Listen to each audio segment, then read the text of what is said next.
It's 9:47 on a Wednesday night, and Marcus is at his kitchen table. Laptop open, a cold cup of coffee to his left, and a yellow legal pad covered in his own handwriting to his right. He's been at this for 2 hours, comparing dividend yields, a T&T, Realty Income, Altria, cross-referencing ex-dividend dates, calculating what his portfolio would spit out quarterly if he hits his $400,000 target. He has a spreadsheet. He has a second spreadsheet that tracks the first one. His wife thinks he's working late.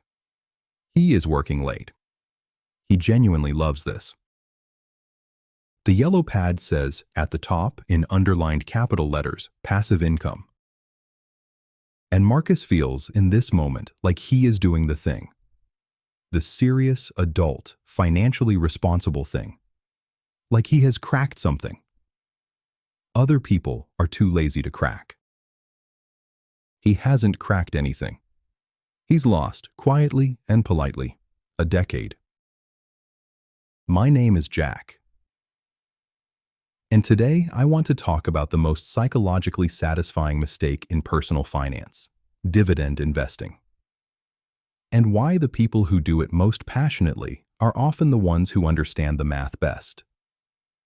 And still can't stop. Quick note before we get into it. Everything here is for educational purposes only, and not personalized investment advice. All return figures are based on historical averages, and past performance doesn't guarantee future results. For about 60 years, from the post-war boom through the early 1990s, dividends were genuinely the point of owning stocks.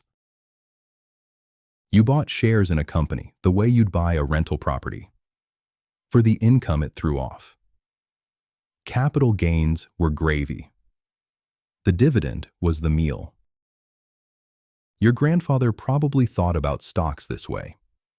And the financial media, which has a structural incentive to make investing feel exciting, manageable, and personal, kept that story alive long after the underlying reality changed. In the 1990s, companies started buying back their own shares instead of paying dividends.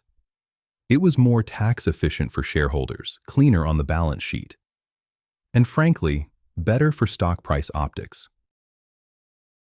The S&P 500's average dividend yield, which averaged roughly 3.5 to 4.5% for much of the mid-20th century, declined steadily from the 1980s onward, and has hovered around 1.5 to 2% since the late 1990s.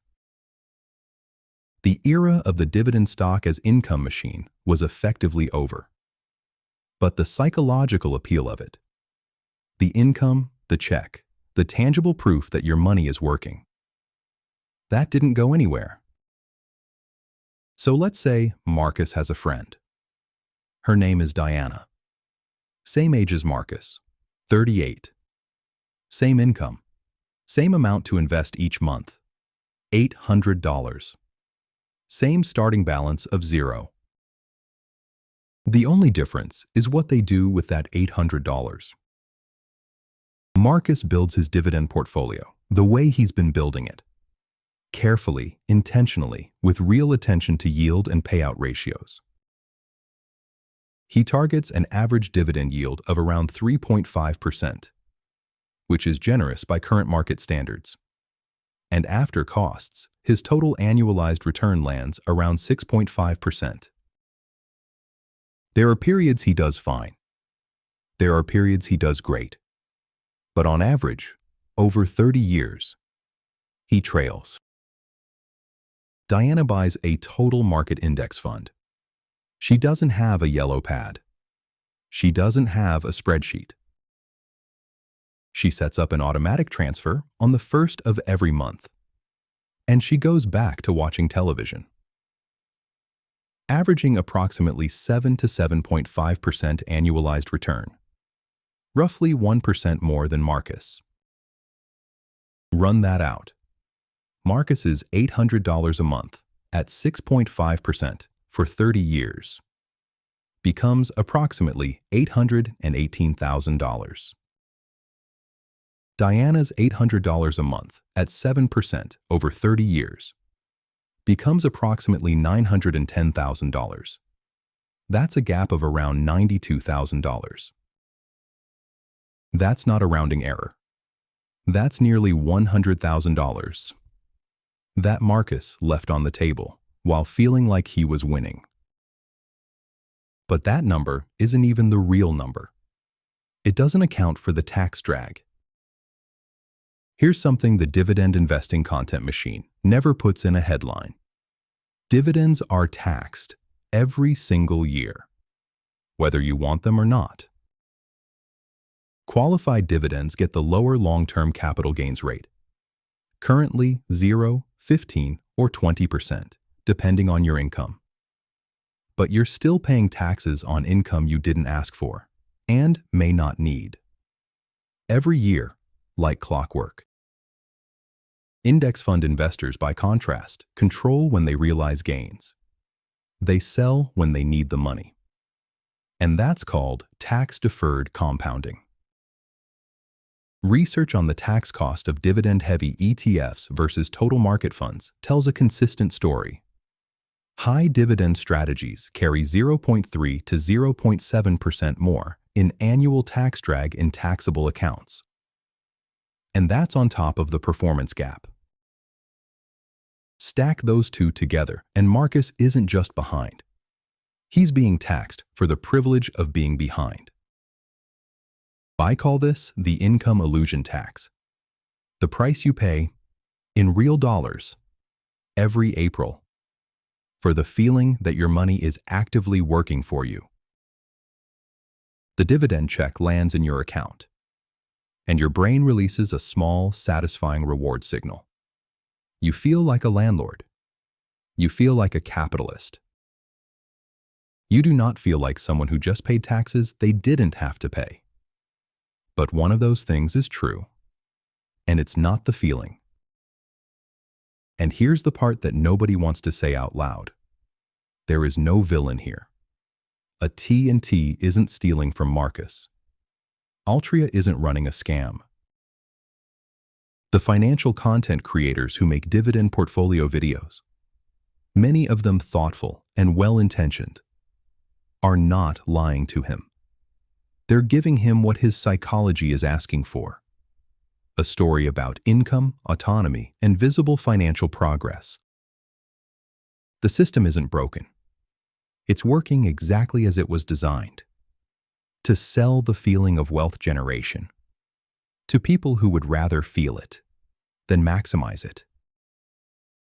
There's only a matching algorithm wearing the face of financial education, and it keeps putting Marcus's kind of content in Marcus's kind of feed, because Marcus keeps watching it.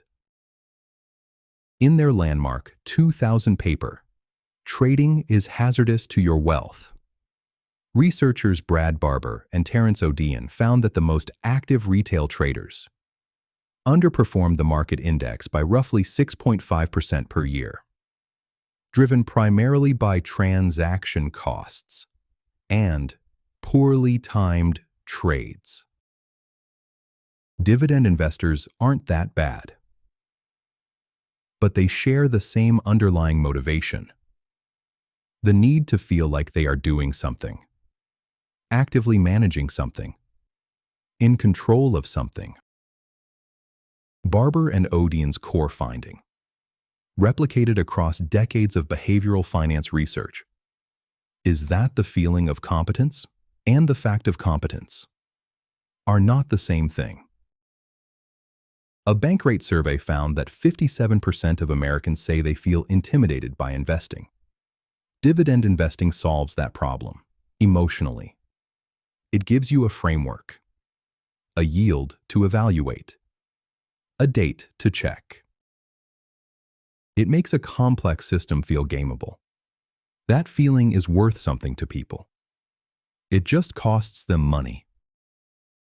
Now, let me give the other side its full due. Because there is a real version of this, where dividend investing makes sense.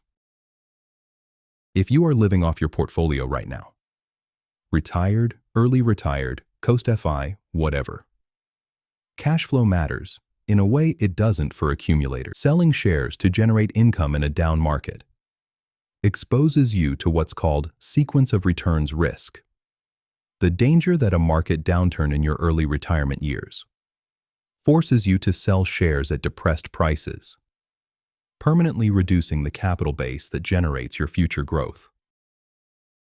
In that context, a portfolio generating real, consistent dividend income provides a psychological and mathematical buffer that pure total return indexing can struggle to replicate. Without a level of discipline, most people find difficult to sustain. Even proponents of index investing have acknowledged the legitimate psychological value of dividend income. For retirees who need to see regular deposits, not just account balances, that argument has real merit. It's just not an argument about Marcus. So here's the honest question. Which person are you right now? Not who you want to be, but who you actually are today. If you are in the accumulation phase, under 55, with a long runway, not pulling from the portfolio, the math says index. The psychology says dividend.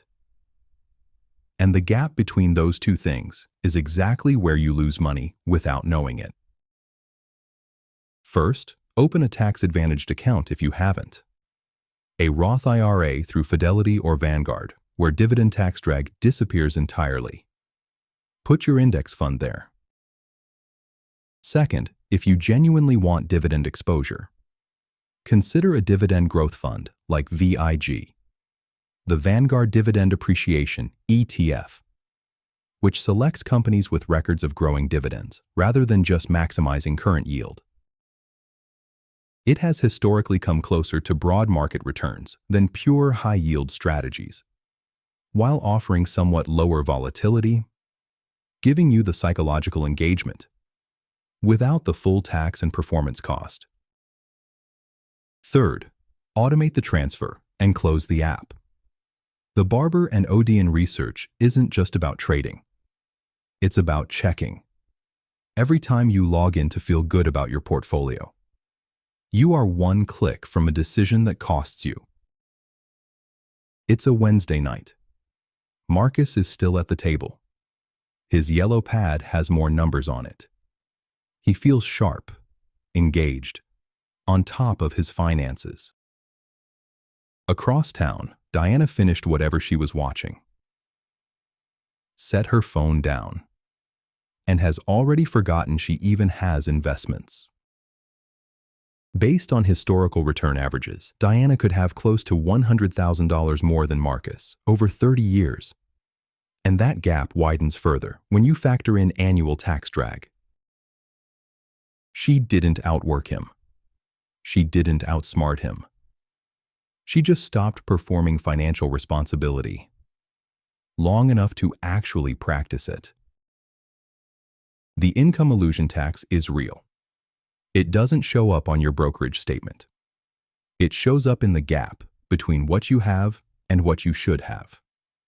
And by the time most people see it, they've been paying it for 15 years. If this video helped clarify that gap for you, hit subscribe. That's not a figure I invented. It comes directly from running the historical numbers. And you now know exactly where it comes from.